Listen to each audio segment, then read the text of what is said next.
bagi kita semua. Perkenalkan, nama saya Cecilia Marise. NIM saya 23101194.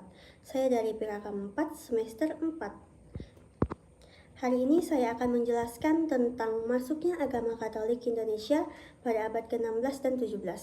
Di sini kita melihat bagaimana agama ini pertama kali diperkenalkan dan serta tantangan yang dihadapi hingga akhirnya tetap bertahan di beberapa wilayah. Mari kita mulai. Pertama, kita akan melihat latar belakang kedatangan Katolik ke Nusantara. Agama Katolik pertama kali masuk ke Nusantara bersamaan dengan ekspansi kolonialisme Eropa pada abad ke-16. Saat itu, bangsa Portugis melakukan pelayaran untuk mencari jalur perdagangan rempah-rempah. Namun, selain berdagang juga, mereka juga membawa misi penyebaran agama Katolik yang dikenal dengan semangat Deus Gloria et Pecunia, yaitu artinya Tuhan, kemuliaan, dan kekayaan. Nah, pada tahun 1511, Portugis menaklukkan Malaka, sehingga menjadikannya pusat perdagangan dan penyebaran agama Katolik di Asia Tenggara. Dari Malaka inilah para misionaris mulai menyebarkan agama Katolik ke berbagai wilayah Nusantara, termasuk Maluku.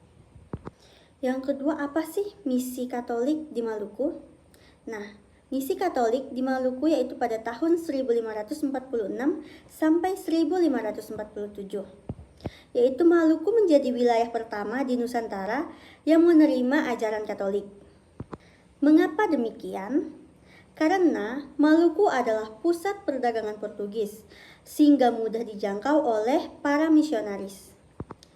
Salah satu tokoh penting dalam penyebaran Katolik adalah Santo Franciscus Xaverius, seorang imam dari Serikat SC yang datang ke Maluku pada tahun 1546 sampai 1547. Di Maluku, Franciscus Xaverius mengajarkan ajaran Katolik dan membaptis banyak penduduk. Ia juga mengunjungi beberapa wilayah, di antaranya yaitu ada Ambon, Ternate, dan juga Morotai.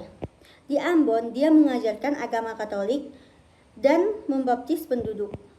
Di Ternate, dia berusaha mengkristenkan penduduk meskipun mendapat perlawanan dari Kesultanan Ternate. Di Morotai, dia berhasil membangun komunitas Katolik yang cukup besar. Setelah kepergian dari Santo Xaverius, misi Katolik di Maluku tetap berlanjut oleh Ordo Dominikan dan juga Yesuit. Terus, apa sih tantangan dari penyebaran agama Katolik ini? Kita akan lihat tantangan dan perkembangan gereja Katolik pada abad ke-17. Memasuki abad ke-17, penyebaran Katolik menghadapi tantangan besar ketika VOC atau Belanda menguasai wilayah Nusantara. Mereka berusaha menggantikan pengaruh Portugis dan menyebarkan agama Protestan. Ada beberapa peristiwa penting yang menunjukkan tekanan terhadap gereja Katolik. Di antaranya yaitu pada tahun 1605, 1613, 1641. Di 1605, yaitu VOC merebut Ambon dan mengusir iman Katolik. Gereja-gereja diubah menjadi gereja Protestan. Terus di tahun 1613, yaitu Belanda menguasai Solor dan menekan umat Katolik untuk beralih ke Protestan. Di tahun 1641, Malaka jatuh ke tangan Belanda dan semakin melemahkan misi Katolik di Nusantara. Namun, meskipun mengalami tekanan dari VOC, agama Katolik tidak sepenuhnya hilang.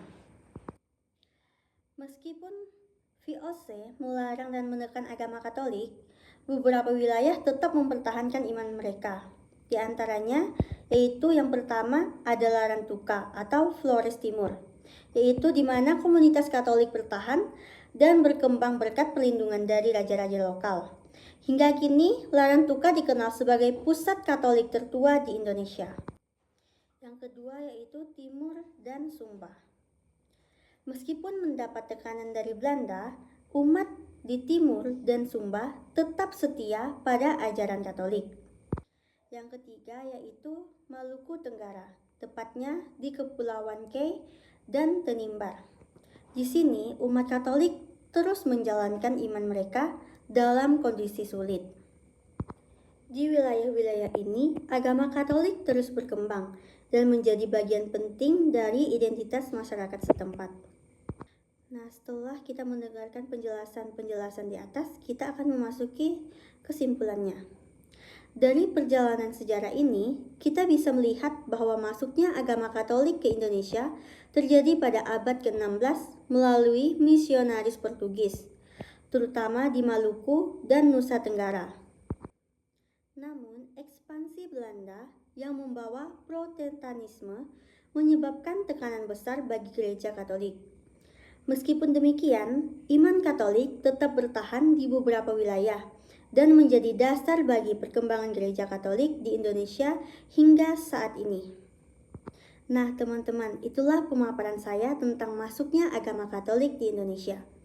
Dari sini kita bisa melihat bahwa agama bukanlah hanya soal kepercayaan, tetapi juga erat kaitannya dengan sejarah, politik, dan juga budaya. Terima kasih atas perhatian teman-teman. Jika ada pertanyaan, silakan komentar. Sampai jumpa, bye-bye.